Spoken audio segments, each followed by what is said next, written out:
Papila ro rhanga ra Paulo eka va le Tesalonika. Vatesalonika vo sungula ku avanyisa ko sungula. Mina Paulo na Silvano na Timotiya hi tsalela va kereke ya le Tesalonika lava nga vanhu va Xikwembu-Tatana ni va Hosi Yesu Kreste hi ri. Tintswalo ni kurhula a swi ve na n'wina. Hi khensa Xikwembu masiku hinkwawo hikwalaho ka n'wina hinkwenu, hi ri karhi mi anakanya emikhongelweni ya hina. Emahlweni ka Xikwembu Tata wa hina, hi tsundzuka hi laha ku pfumela ka n'wina ku tikombeka hakona hi swiendlo, ni leswaku mi chivirika eku languteleni ka Hosi ya hina Yesu Kreste hi rirhandzu ni ku tikarhata. Ha swi tiva vamakwerhu leswaku Xikwembu xa mi rhandza ni leswaku xi mi hlawurile, hikuva evhangeli leyi hi yi twarisaka a yi tanga eka n'wina hi marito ntsena, kambe hi matimba ni moya lowo kwetsima ni ku khorwisa ka yona loko hetisekeke.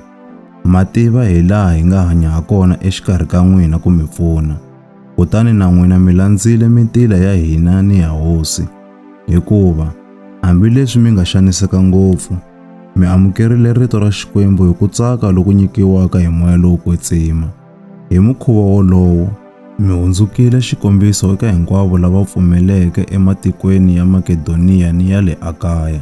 A hi ntsena rito ra Hosi ro huma eka n'wina leri twakarisiweke le Makedoniya ni le Akaya, kambe nakona ku pfumela ka n'wina eka Xikwembu ku twakele hinkwako. Hikokwalaho a swi faneri leswaku hi nga vula xa nchumu.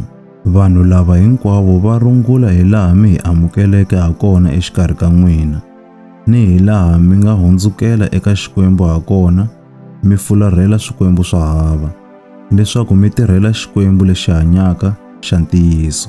Naswona mi langutela ku ta ka n'wana wa xona Yesu hi le matilweni, loyi xi n'wi pfuxeke exikarhi ka vafi, loyi a hi lamulelaka eku avanyiseni ka xona loku taka.